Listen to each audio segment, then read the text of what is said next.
Halo, selamat, sore, Om Swastiastu. Kembali lagi dengan saya, Kak Devi Septiana, saya dari Mesuji, Lampung.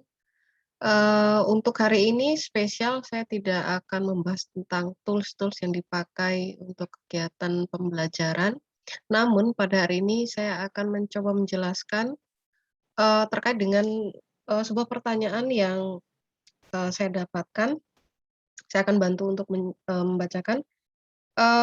Apa yang akan Anda perbuat untuk dapat menjelaskan bahwa aktivitas atau rencana kegiatan yang Anda akan kerjakan dapat meningkatkan sebuah proses dalam transformasi pengetahuan dan nilai? Nah, coba Bapak Ibu kalau mendapatkan pertanyaan seperti ini, apa yang akan kita jawab? Nah, oke, untuk menjawab pertanyaan ini saya akan membawa apa ya, pemikiran kita kepada, HPT, Human Performance Technology, teknologi. Jadi, oke saya akan coba share.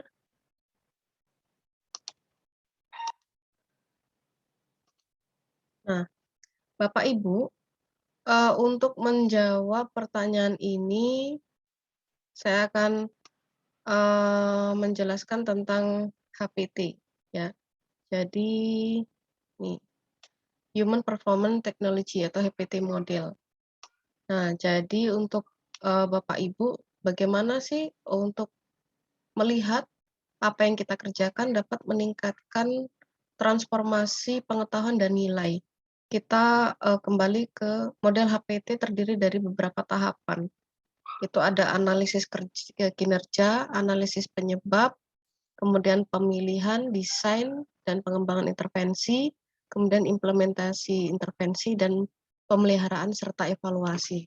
Nah, oke, karena saya juga belum terlalu banyak pengalaman di dunia pendidikan, saya akan mencoba untuk menjelaskan pengalaman, dari saya terutama apa ya, di dunia bisnis gitu, apa ya, background-nya sempat pernah bekerja di sebuah perusahaan swasta nasional.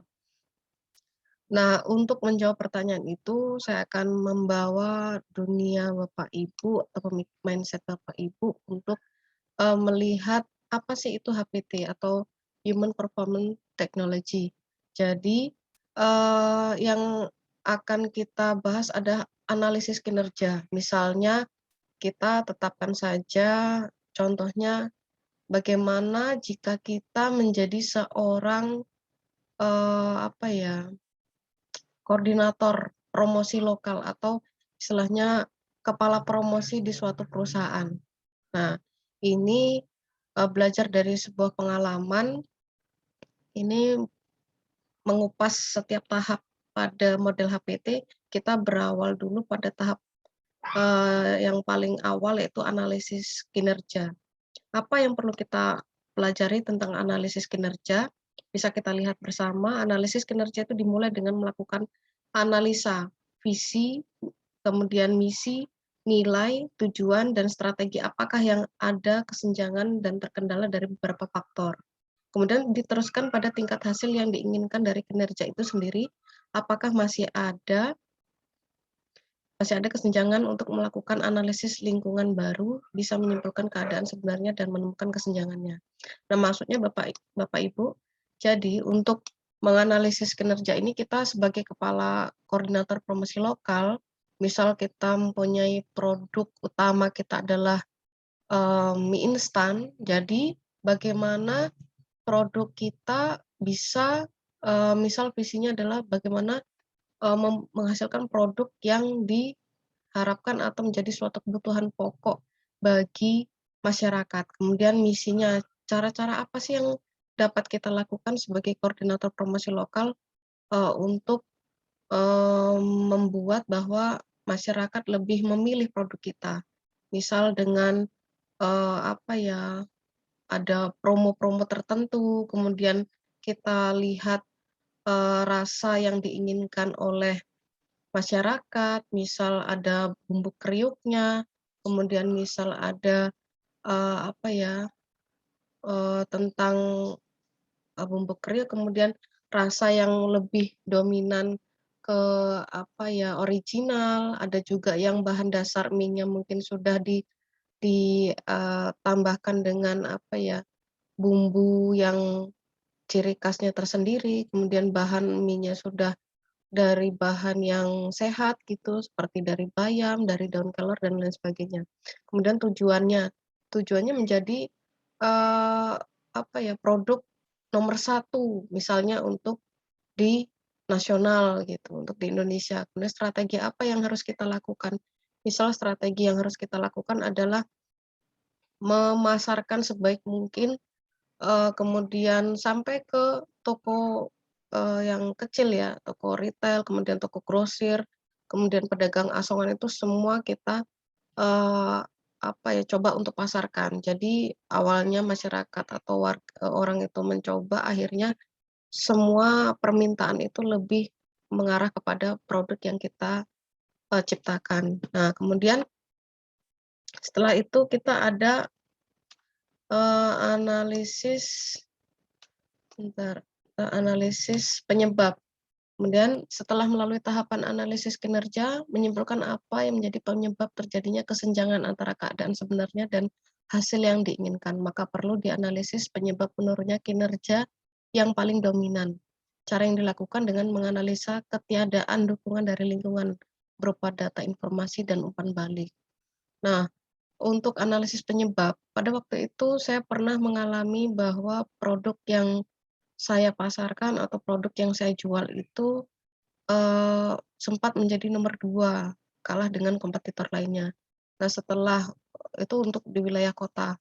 Akhirnya saya bersama dengan tim, berusaha untuk, melihat di lingkungan kantor, keliling gitu, di toko-toko kecil, kemudian toko grosir, di daerah pasar di supermarket, yang di supermarket, kemudian ada yang pasar tradisional, kita coba cari, kita coba survei di beberapa rumah yang di sekitaran kantor maupun di pusat kota, untuk menanyakan apa produk mie yang seringkali untuk dibeli, yang dibeli oleh, orang-orang ataupun oleh warga.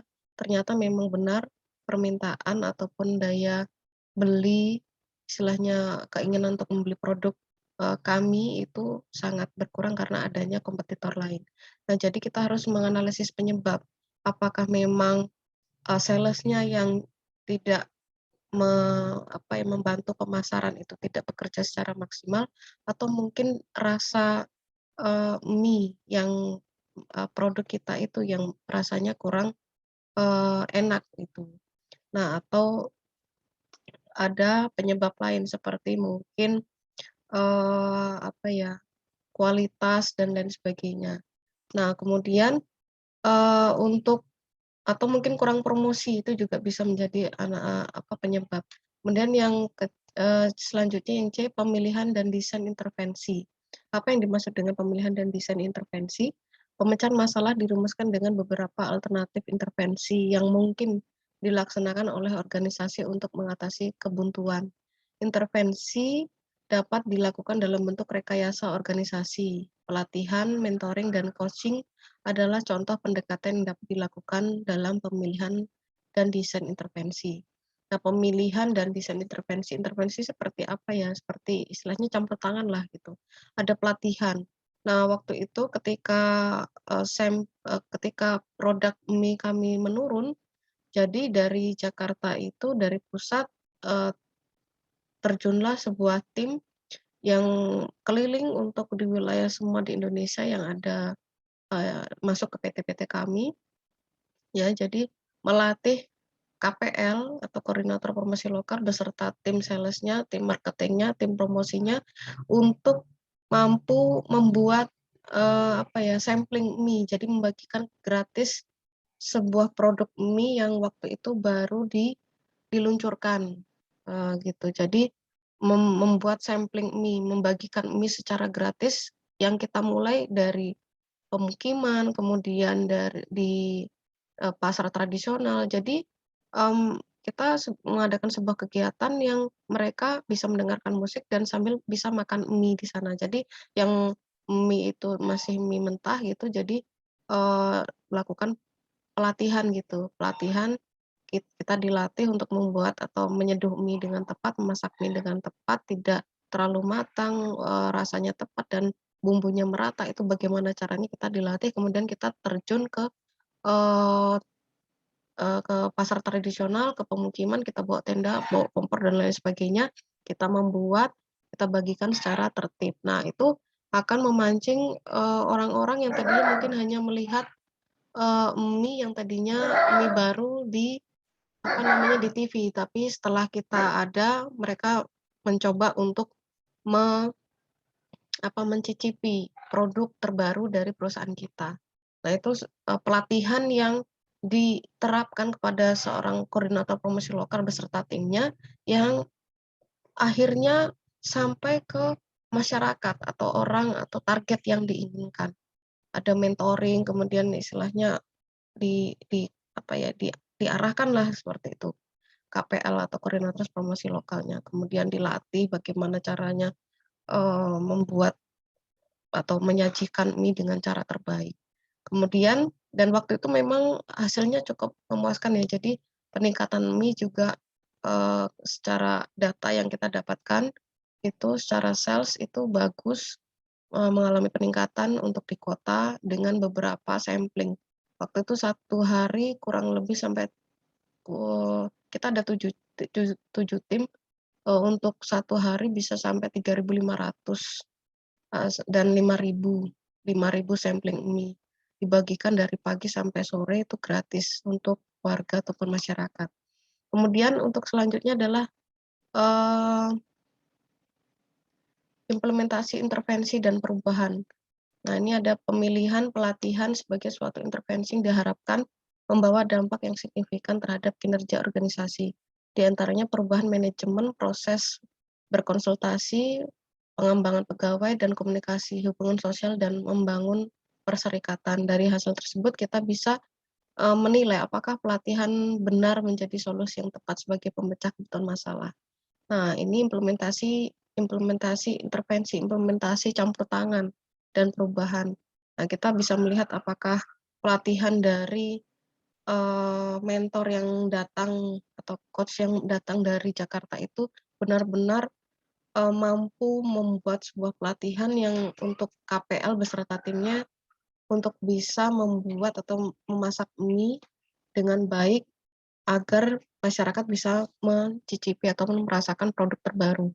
Karena terkadang, kebiasaan orang Indonesia kalau sudah suka dengan satu produk, itu terkadang hanya beberapa orang saja yang ingin mencoba produk, yang baru. Kalau tidak diberikan apa ya, sampling gratis, itu terkadang, sulit untuk mengubah, ketertarikan atau minat untuk membeli produk yang baru. Kemudian evaluasi. Nah, evaluasi ini sangat penting dalam sebuah, kegiatan, dalam sebuah pembelajaran, dalam sebuah, eee, perdagangan, bisnis, dan lain sebagainya, evaluasi itu sangat penting. Nah, evaluasi itu apa? Seperti langkah untuk mengevaluasi, untuk meyakinkan diri dari adanya perkembangan yang dihasilkan oleh intervensi atau campur tangan tadi yang telah dilakukan. Apakah sudah menghasilkan perkembangan yang diharapkan, sehingga terjadi perubahan kinerja yang lebih efektif dan efisien. Nah, yang diharapkan dari sebuah evaluasi itu bukan hanya seperti, eee, apa ya, hasil produk yang menjadi nomor satu, tetapi adanya peningkatan SDM. Karena kita kembali lagi bahwa konsep, berbisnis, konsep, belajar adalah bagaimana meningkatkan SDM-nya, meningkatkan kinerjanya. Adanya konsep belajar di situ yang akhirnya membuat perusahaan, membuat suatu instansi pendidikan, kalau kita bahasanya instansi pendidikan itu dapat bertahan lama. Nah, evaluasi ini, sangat penting bisa kita lihat dari adanya perubahan kinerja ataupun, kemampuan kemampuan atau kompetensinya bisa ada peningkatan atau tidak. Kemudian misalnya kita lihat dari KPL atau koordinator promosi lokal ini bisa membawa timnya menjadi lebih baik, misal eee, pekerjaannya semakin, apa ya, teratur, kemudian targetnya tercapai, kemudian itu banyak hal yang bisa kita lihat. Jadi evaluasi itu bisa dilihat dari untuk melihat kinerjanya, kinerja si KPL, koordinator provinsi lokal dan beserta tim, event-nya, bisa juga untuk melihat produk yang dipasarkan, apakah menjadi nomor satu atau tidaknya. Nah, itu bisa, untuk melihatnya seperti apa, itu tentunya evaluasi ini harus dilakukan oleh orang yang di luar. Bisa, evaluasi dilakukan oleh tim audit dari kantor, ataupun bisa juga sebelum audit datang itu oleh pihak manajer. Oke, terima kasih. Ini adalah salah satu, tahapan-tahapan model HPT atau Human Performance Technology yang kita terapkan di dunia bisnis ataupun, pemasaran. Jadi untuk, hari ini mungkin cukup dari saya, untuk selanjutnya nanti saya akan jelaskan bagaimana evaluasi yang tepat di dalam dunia pendidikan. Mudah-mudahan untuk di dunia pemasaran ataupun dunia bisnis, untuk hari ini, bisa bermanfaat untuk semua dan saya akhiri dengan, selamat sore dan Om Santi Santi.